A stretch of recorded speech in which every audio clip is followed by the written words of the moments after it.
Welcome to episode 1 of Dharmafarmer. Our guest is a guitar player, musician, been playing for pretty much his entire life, and a really good friend, Hache. So, hey buddy, how's How it you going? doing? Good. Yourself? Not too bad, not too bad. Good.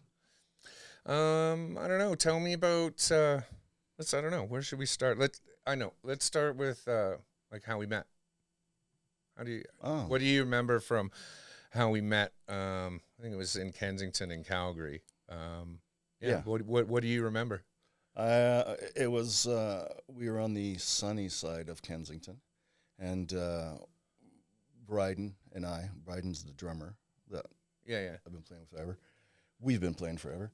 And we were looking for a vocalist, singer, and we had auditioned probably a good 20, 30 people, and we just happened to be driving to somewhere else. And if you know the area, there's a lot of one-ways and whatnot, and you can't, So we saw you and thinking, oh, there's a dude, he's got a guitar, and he looks kind of cool.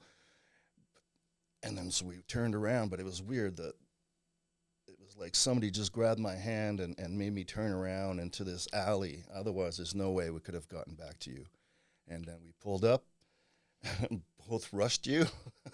I do remember that. That was kind of funny, like saying, it's like, oh my God. Because what I remember is just walking down the street and then having these two guys come out and, like, you're saying jump me, but it wasn't quite like, like lead out the window. It was like, all I hear is Bryden. And Bryden, for people who don't know at the time, had like super long, blonde, curly hair, basically Jungle Boy kind of thing. And he's yelling like, hey, guy. And I have my guitar and I'm like, oh, great, I'm going to get rolled. And I remember coming out of the car with my the white shirt, You can go ahead and say it, Yeah, wife beater, whatever. the wife beater, so I totally looked like a hoodlum. And we asked him, hey, are you a singer? And blah, blah, blah. Would you be interested? And we gave him a cassette, and there we are. Just sort of, yeah. And then, like one of the things that I do remember is, like once we started to meet, I wasn't exactly like, awesome to begin with. And one thing I do remember, I think it really, with us individually was that, we bonded quite a bit, Yeah. I think, originally, like, because from what I remember, you were always, we were like, okay, well, we got to get into tip-top shape, and we have these songs, and to me, being organized like that was kind of a new thing. I was just your folk player playing in coffee shops, the kind of thing. But yeah, I do remember that it was kind of whipped up into shape, and not everybody was super on board. No. With it, if you remember. Was do everybody remember. on board? Like our old bass player, Bryden, or not Bryden, Walter. Walter, no. And stuff. It was like, oh, I don't know about this guy, and then it took a while to kind of what do you call it, gel until we started going, and then I do remember like our first show that we did that for me anyway. Firstly, it wasn't super awesome. It was a lot of nail biting, and eating a bag of bagels earlier does not help because you're on stage and you really gotta take the biggest shit that you gotta take. You gotta go, and I couldn't do anything, and it was horrible. But I do remember that it did turn around quickly. Like our second gig was pretty. Good. Was a lot better, a lot more in control, And a lot more professional. So, absolutely. Well, you and I did spend 5 days a week, I think, for the first month, just you and I, before we brought everything. How to many days? everyone. Like how long do you think it took us to get? You think about 5 months? Is that? I think it took us about a month, and then about 4 months later for everyone to gel and to make it work, because it was, and we did it a lot. We did it 3-4 times a week. We had jam studios, did it in my basements. We did it everywhere. Slaughterhouse Studios, did it everywhere. Yeah, no, I do remember. Yeah. But anyway, I don't know. We'll get back to that when I guess how they say we'll circle back. My next question, I guess, is let's go way back, because I want people to know, I guess, like, as much as you want to share, just about who you are and like what makes up, what a great guy you are. Like, Oh, thank you. I don't know about that, but thank you. Anyway, we'll start with we'll go start with your early life.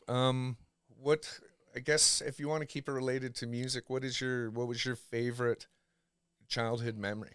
Like your favorite. It doesn't have to be like music related, like, but I don't know. Like, Yeah. what do you, I figured it might be, but what's your One of favorite thing about being a kid growing up? just where I grew up, I grew up a lot of in northern Ontario, and we had the woods to play in, and we had motorbikes and we had canoes, and loved that place. It's where, yeah, that's where I did my formidable years. Formable, formable years. Whatever how you say it. Yeah. So and then yeah, we moved to. But in that time, How old were you? Like, what is? so we moved out of Quebec when I was, say, 9 years old, and then into Ontario until I was probably 15 or 16, and then we moved out to Calgary. And when I was in Ontario, I saw the movie Hard Day's Night with the Beatles, and I thought, Oh, yeah. yeah, Yeah. that was my first sort of experience. My mom would listen to Elvis and things like that, but like, yeah, seeing the Beatles, and then went from there, and then picked up a guitar. And Were your parents like always? Were they supportive of you? Like with music, like sometimes parents aren't like, "Oh no, I want you to be a doctor. I want you to do this," and like, did your dad want you to follow in his footsteps, that kind of thing, or was it like, were you into music like right away, kind of thing? Like, yeah, I was into music pretty well right away, but I wanted to either be a drummer or a guitar player, and I think my dad weighed a drum to a guitar, and went, yeah, let's get you a guitar. less, But they were less noise. less noise, and no, they were always, yeah, with me, behind me, and getting me lessons and buying me guitars when I was young, and yeah, Yeah. Oh, cool. yeah. Okay. Did you kept playing like what's your like I guess what is like you played all through high school? Did you have like a high school band, anything like that? Yeah, Like, yeah. Yeah. I had a high school band. I think we were called Exit. Yeah, Exit. yeah. Had a girl singer, a great girl singer. Well, you met her, Maria. Oh, that was Maria. Yeah, Oh, no yeah, way. yeah, That's totally funny. That's a small world. yeah. So yeah, and I've jammed with all the guys since, and within the 30, 40 years now, we've all gotten together and goofed around, and yeah. Did you like always know that you wanted to be a guitar player? Like, was it always, I'm going to be a guitar player, or was it just like, was there something else that you wanted to do, but guitar playing was kind of became, the thing that you do? Yeah, I wanted to be a stuntman for a long time. That was really what I wanted to do. And then I hurt myself Really? a couple times. Yeah, no, honestly, Okay. I wanted to be a stuntman.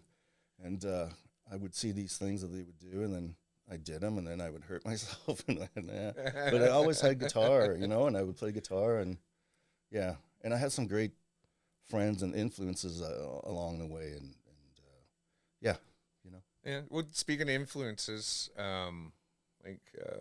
like tell me about like, I don't know, how would you put it? Like, tell me about some of the most influential people in your life, like up to now. Who would you think has influenced you, or maybe not influential people in your life, and how they impacted you? Right. Like, I guess, like, it doesn't always have to be with music, but who do you think has impacted you the most? Like, I think they kind of go hand in hand with me. Like music lessons are a lot like life lessons.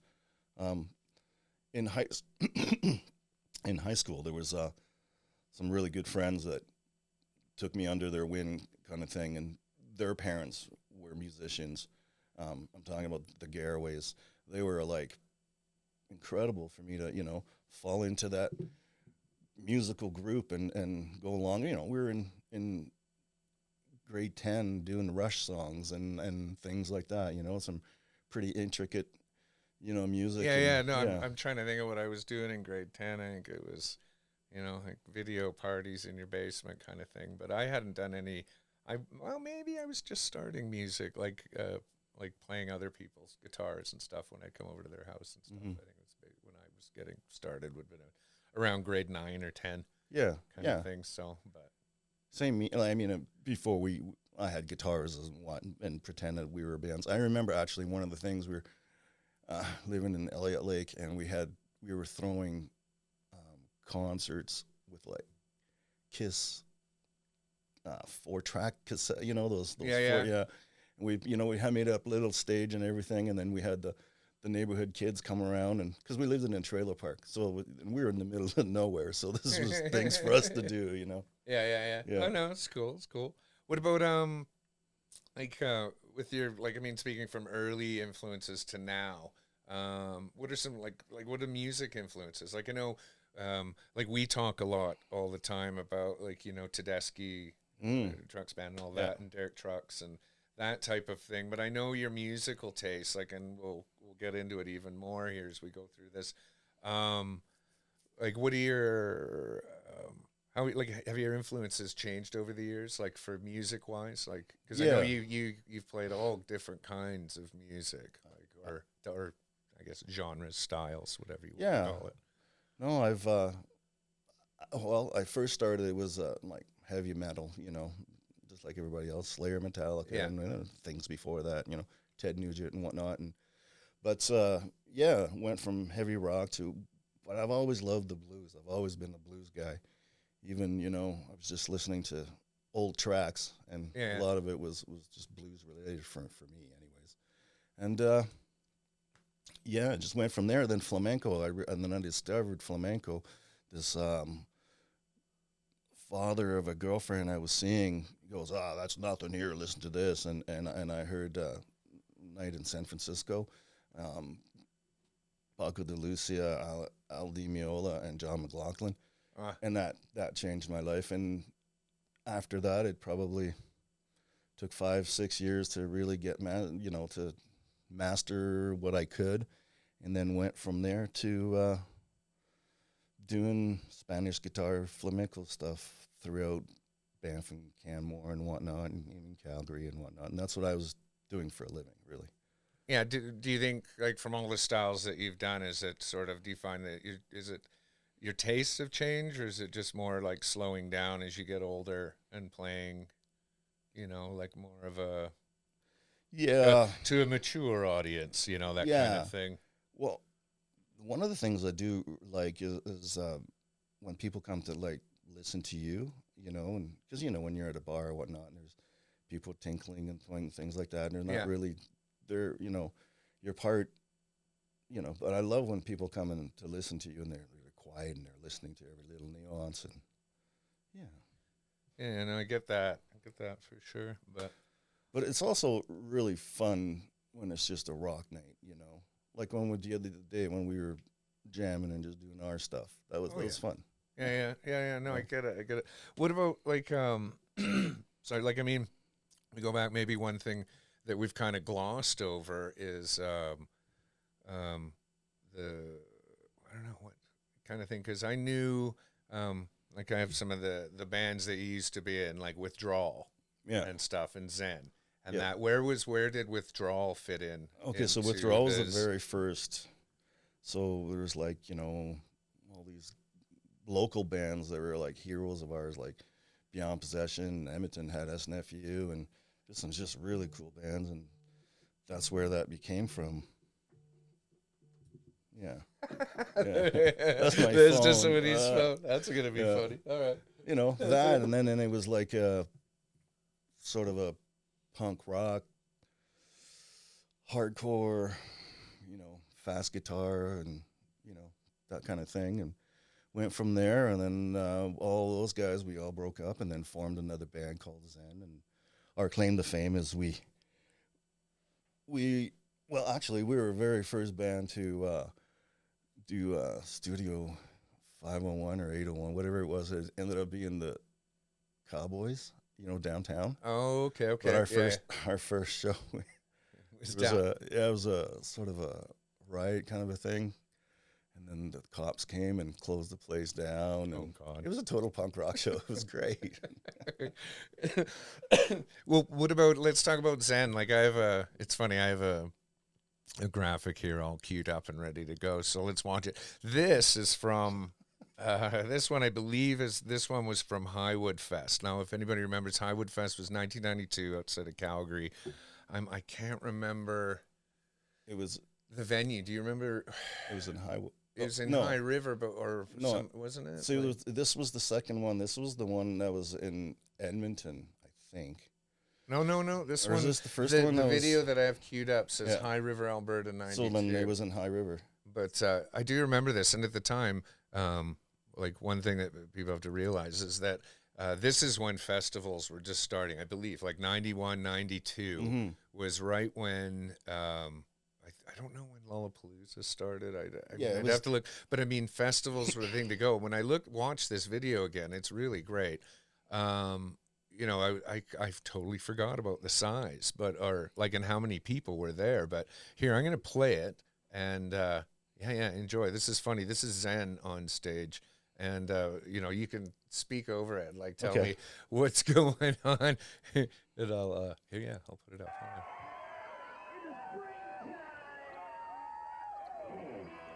So the one thing I do remember is those overalls were borrowed from someone because I fell in mud maybe 2 or 3 hours later before.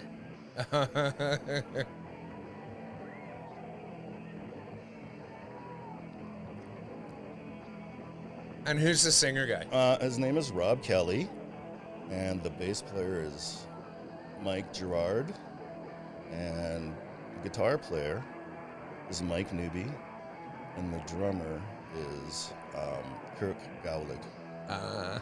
Actually, Mikey Newby lives next door to me right now. He bought the house next door to us.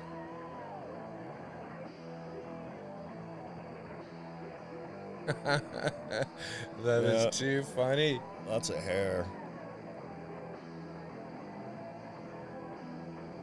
You gotta have some good Zen stories. I mean, I think I remember talking to you when we met and stuff about because when I started playing the band that we had started together, or they had already had a band, but I was just replacing a singer that had gone out. Oh, right. I forgot about that. Remember Cry Luna? Cry Luna, yes. Cry Luna was the other band, and that was the one when I had met Rocky, how we had, to come back to it, was that they were doing that band, and this is all the songs that we had to work on, had to get up to speed, and there's 4 songs, I think. And we did all that, and then went through it, but then quickly started making our own. And still kept going our own way. Like, we started the band. I can't remember how we got the name. Do you remember? Fistful of Toes? Yeah. Yeah, I do. I'm far away. I totally. So, there was that guy that was working for the TV station, and he invited us all out for supper because we had just done the Calgary sessions. That was one of the first ones we were doing too. Is it Scott something? Yeah, Scott Rawlings? No, Scott. It sounds familiar. Scott Rollins, maybe. Yeah, maybe. Rollins, that was A Channel. That was the A Channel back in the day, yeah. So we all went out for supper, and he had a girlfriend, and we kind of got a little drunk, and then she said something to the effect of, "Oh yeah, that's as smart as a handful of feet." And we were all there was something that happened that, we were laughing. Yeah. And then 2-3 days later, we're like, what did that young lady say? What was she saying? I was like, somebody said, it was Fistful of Toes. I'm like, that's a brilliant name. I do remember that now. I do remember that. And then, we went with it, and then had an artist do up the graphics, and then it just seemed to work from there. And he, I want to say he is the tattoo artist at Joker's Wild. I'm not sure, but I think that's him. Well, this is 100 years ago, it seems like. No, it's kind of what I mean. I was like, one of my next questions and stuff was like, what do you think, like from our band experience with Fistful of Toes, what was your favorite memory from that? You know, That's a tough one. Like that's I a know tough one. The road trips were fantastic. Discovering BC, and then we ended up at your brother's place. Your brother's, oh yeah, dude, yeah. The Nelson, BC trip Nelson, was good. BC. Wow. I think we ended up filming a video, like a lot Yeah. of the clips at his cabin that he Yeah. had up on the mountain at the time. And not only that, but all the locals embraced us. We ended up at that young lady's house where there was like 30 people playing different percussions to our one Yeah, song, yeah. and it was like, whoa. That's pretty normal for Nelson. I'm trying to Yeah. think. I'm like, oh yeah, there always kind of was. If there was a gathering, it was like Yeah. there are people like, I'm in, I'm Yeah. in, I'm Yeah. done, I'm good. Let's do it and Yeah. stuff. So, Yeah. well, what's like? I mean, when you like once like Fistful of Toes had run its course, and you had moved, kind of definitely got into more flamenco music, and Yeah. then that kind of. But you weren't you, from what I remember, you hadn't. It wasn't like you were. I'm a flamenco artist. You were No. just more of a gypsy jazz. Yeah, it's type gypsy thing, jazz. It's right? not. Like, Yeah, it's nouveau flamenco. It's not real flamenco. Like the hardcore guys are. That's not flamenco. No. yeah, No, yeah. no. It was just Spanish guitar. With every once in a while we'd throw a Sevillanas or something in there, but nothing more than. Yeah, no, I get it. Yeah, you got to be careful. There's so many sticklers out there. And, it's not this and that, but it was world beat, gypsy jazz, nouveau flamenco, rumba. Yeah. Well, let me ask you another question. Like at this stage in your career and your life and everything, we touched on it a tiny bit there. What about, would you go back out on the road, like van style if the opportunity came up? Like what, like, do you think that that's still A viable. a viable thing? Is it actually, do bands still do that? Like, Yeah, some bands still do that. I am looking into that right now. It is, yeah.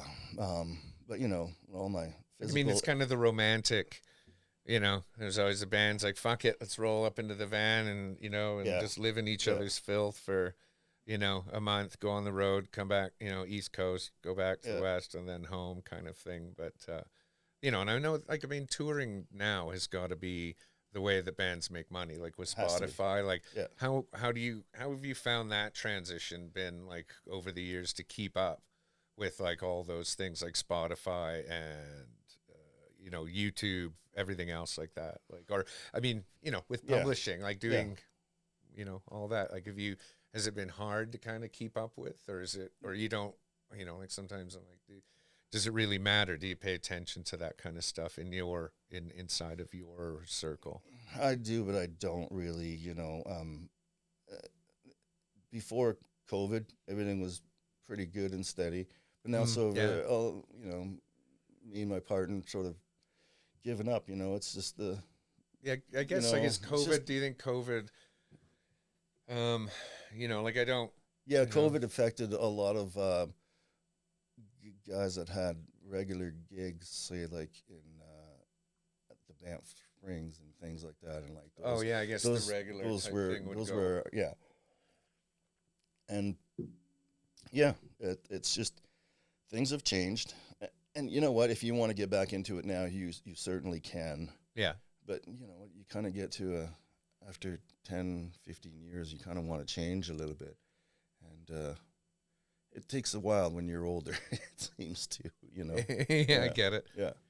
Well, like like with some of the stuff that we've also talked about and that you've listened to and that you are listening to, like, I have noticed a little bit. Like, do you think that, like, do you think there's been a total demise of rock and roll, like in popular music, or do you think it's on the cusp of a rebirth, so to speak? Like, because I kind of get that idea, like when I see, Yeah, to me, the whole Marcus King and those new guys, right? They're coming up playing the stuff that we listened to back in the day. Yeah. Right. And they're putting their stamp on it. And I love that, you know. Even here's something controversial on radio. The Greta Van Fleet, everybody's like, but you know what? If those kids can introduce, like, they're just, you know, we're all old and going, yeah, that was ripped off from this riff, and that was taken from here. Zeppelin, right? Oh my God, this is this, and oh hey, you know. Well, no, I've said that, like, with some of the things, like, it's funny that you bring up Greta Van Fleet and Van Fleet. I have to do. I'm going to do an episode on them, I think, and just break down some of their music. You know, I mean, it's been done a million times, but I should do it anyway. But they're introducing it to young people. Like, I guess you're right. Like, the old guys, I find are going, fuck, it sounds like Zeppelin, but they kind of go, but it's still better than anything that's on the radio right now. Dude, I was just walking when I was coming over here. There's some long-haired dude, you know, and he's got to be in his 20s. He was rocking a Led Zeppelin shirt, and I'm thinking, yeah, that was me, like, you know, 30 years ago, and I was 15 years past when Zeppelin was on the, you know, cool, you know. Yeah, I suppose, like, I you know, if we kind of crap on people for wearing old band shirts that are outside of their generation, I'm like, wait, maybe I was kind of doing that as well. I wasn't exactly the Ramones generation or whatnot, you know. No, so yeah, exactly. I get that. But I don't know. Let's talk about another love, like, kind of maybe. Oh no, maybe I'll save that to the last. Let's kind of, you know, do you remember any of the musicians that you've kind of that you've trained or taught or anything like that? I know you've done. You know, have you put your stamp on other guitar players, or are they just sort of, is it? You know, in and out of each other's kind of paths as musicians. I've taught a couple of people and whatnot, and I have. One of the gentlemen is Chris, but I can't seem to remember his last name right now because you got me on the spot. I'm trying to remember. No, what is it? I know. It's kind of a bad question too. And there was Rich from. That was old school. Jonestown Punch. Calgary, and what was his? And Kenny. I wish I could remember Kenny's last name. Shellington. Because they were my neighbors. He was my neighbors. That's how I met What's them. Rich's last name? Because he played at High Rollers. Yeah. He did. You know, sorry, you know, what's the Mexican drug cartel dude? He had the same last name as that. Oh God. Yeah. Anyways, not Guzman. Not Guzman. It was the guy before that. He was like, you know, the big. Well, I get it though. It's funny though. The spread is far kind of thing, because both those guys went on to do really cool stuff. Oh, really cool stuff. Yeah. You know, especially like with Rich and as well with High Rollers. I mean. There's footage online with them as well and stuff, and they were a load of fun during the 90s and stuff when they were around. But I don't know. Chris is in the Roadhammers, and he's been, you know, touring the world with them and rocking it up. And I was teaching him guitar, and then he just went on the bass and just became a virtuoso. He really is incredible. Yeah. What I don't know. Let me think. What's the best piece of advice that you think another musician's ever given you? Can you remember, like, or anything that comes to mind with that? Like, the old cliches of practice. That's still true to this day. And those things, and also not to worry about it so much. Like, you know, focus and practice everything, but don't get stuck. Don't get stuck and don't get obsessed, you know, with things. And, you know, unless you're doing jazz or that kind of thing, you know, it's rock and roll. Yeah. You know? Yeah. Well, I remember, like, with when you were in Zen once, like, it brings me to my next kind of question as a musician thing. Like, when you were in Zen, you guys had the opportunity to open for Megadeth. Mm-hmm. Now, what tour was that? That was the 96 tour. So the one, just can't remember what record they were, if it was Peace Cells, but who's buying, or what the record is called. Yeah, no, it was. But I don't know. But anyway, the whole thing with it is just more like, I remember, like, when we had met, I can't remember the exact details, but I remember you're nervous Oh, for that show and that, but with between then, I don't know how did you deal with that performance anxiety, and how do you deal with performance anxiety today, like before yeah. you go out and play, because you guys have still played to like really big venues and lots of people, and it's got to be nerve-wracking, to make everything work, and a lot of these are self-produced shows, so a lot of the, if anything technical goes wrong, you're your own fix-it guy on the fly type thing. So I don't know, what did you, was it anxious back then for you to be opening all of a sudden for that band? Like, tell absolutely. us that story a little No, bit. I was petrified. I mean, this is how I came up to be. We were we happened to be jamming in the basement, and we get the phone call. And this guy's like, hey, you want to open up for Megadeth and blah, blah, blah. And, thinking it was one of our friends, like, tell him, all right, buddy, F off, that kind of thing. Yeah. And then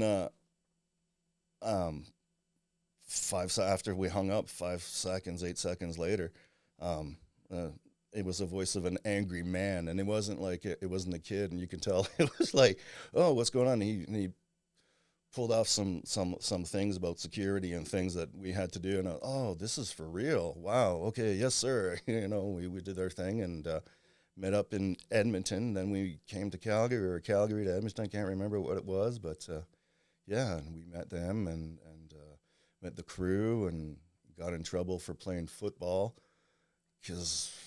Why was that? Just like with their band, like they didn't want to stub a finger or some exactly bullshit? It. That's exactly it. Like it was Marty Friedman. He was throwing the football, and I'm gonna catch it. So I caught it, kind of thing. And then this angry dude just starts walking, and we're like, we're losing it. Yeah. Well, so I guess how do you deal with anxiety? Is it just like, is it cliche? Like just fucking just do it? Like is that the way? Just do it. Actually, I'll be honest. I puked before the Calgary show. When I was walking up the thing, I was like, yeah, fired out. There's some guy there. You there? Wipe. You there, boy? Wipe up that man's vomit. No, it wasn't. No, sure. And I drank. No, I was. I got really sick, and then I drank the water, and off we went, and then it was like. No time has passed. You know what I mean? Like it was over. What? Yeah, that's it. Yeah, just done. Oh man. Well, yeah. I guess that would be one of the advice you were asking me before. Yeah, like what's the best piece of advice a musician ever gave you? Like while you're part of it, take it in. Like look around and try to. I've always been so focused on, that was what I was focusing on at the beginning, like this and that. But then after a while, I started looking at the crowd and people having fun and, and grooving just like you're grooving and wow, Yeah, no, I get it for sure. I don't know, maybe I guess like everything today, that we've covered,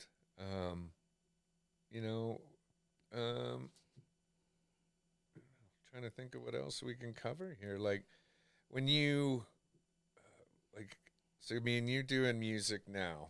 Mm-hmm. It's just to keep my sanity, to be honest with you.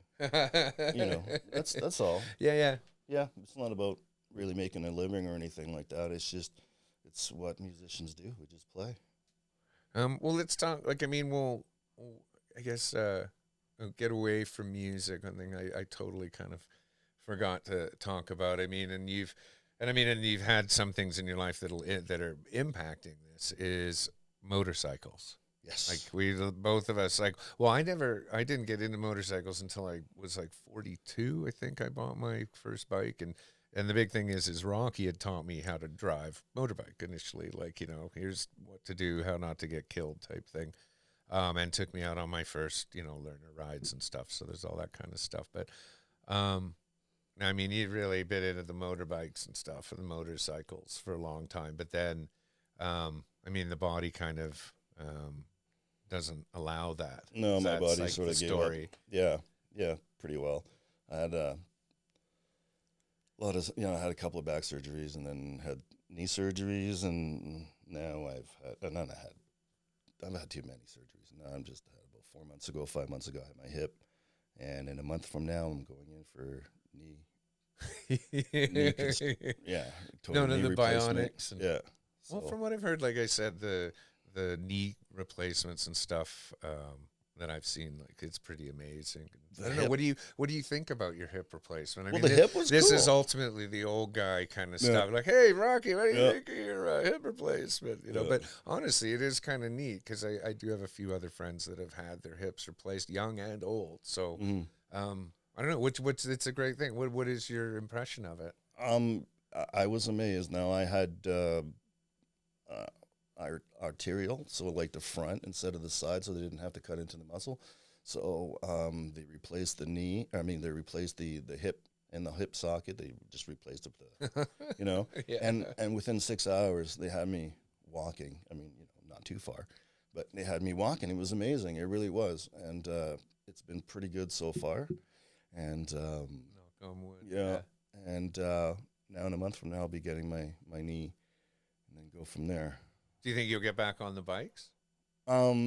Everyone is telling me not to, but I didn't sell all the motorbikes, right? No, So- no. Well, that's what I mean. I think we had been talking about. I had seen like I'm also like really hooked. Rocky got me hooked on bikes, basically. So, yeah, you've got a great collection, my friend. well, I got to get rid of them. It's just one of those things. If you don't ride them, I mean, you know, I'm one of those guys. Ride them instead of just storing them. So. Yeah.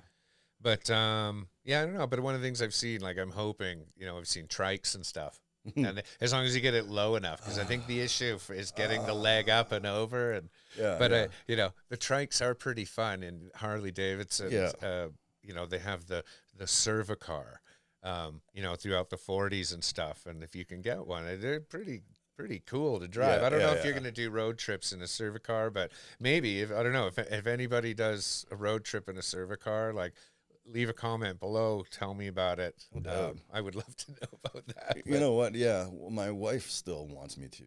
She wants the trike a lot, and you know, I still have that. I don't know what to think of trikes yet, but Yeah. I understand it. I mean, I you know, I'm old and I'm gonna do it. If I want the wind in my hair, that's what has to happen, right? Yeah, So yeah, we're still thinking about that. yeah. Yeah, and of course, the motorbike I did keep is the rigid, which is so stupid for me. It's a kickstart only rigid. Yeah. No, like, yay! Yeah, Fun, bang, yeah, bang. yeah. What I'll Bleeding, do is I'll park it up the hill so that when I can roll down, I can just jump it. bleeding Yeah, kidneys. bang. So, right on. Well, what's next for Rocky? I don't Hache, know. You know what? Right now, I'm just trying to focus on your health. my health and whatnot. But there's a project coming up for me that I want to take part of. There, you know, and I would have to really step up my discipline, and I'm hoping to do it. The only thing I'm worried about is my health, and seeing if I can do it. I'd hate to tell someone, yeah, I can do, you know, 50, Yeah, 60, no, and 50 then- 60 shows and not And not that being doesn't, your able body to- says, yeah, it's no, like, no, you yeah, can't do you 50, can't. 60 Yeah, shows. yeah. So that's the only thing I'm worried about. But yeah, I'm just going to keep on and try my best. Right on. Yeah. Right on, man. Well, it's always good to hear. And I'm really, really glad today that you could be my first guest on the podcast. This is Dharmafarmer #1 for interviews. I mean, with all the ums and ahs and pauses and Thank you stuff, very we'll, much. we'll definitely get her better and, you know, grow. You know, but Rocky's been a really, really good friend of mine, so I thought it was only appropriate that he took up the first spot. And we just talk about stuff and life and what makes up the guy up to now, you know, like who we are and where we're going and that. So Well, I'm very honored that you chose me as your first. So thank you, my friend. you're totally welcome. Like we, yeah, like I said, it's really nice that you could be the first guest, first show, and we talk, and then yeah, just sort of I wanted people to get a sense of who a really good friend of mine is, and Thank you. and just keep an eye out basically too for the music that we're doing and stuff, you know. And I don't know, with all my podcasts, I did want to kind of ask all my guests is, you know, basically the question is what is your definition of happiness? That's a pretty loaded question, I guess. I I know don't know. for the I don't last know. one, it's yeah, like you know smack. what? Yeah. What is happiness?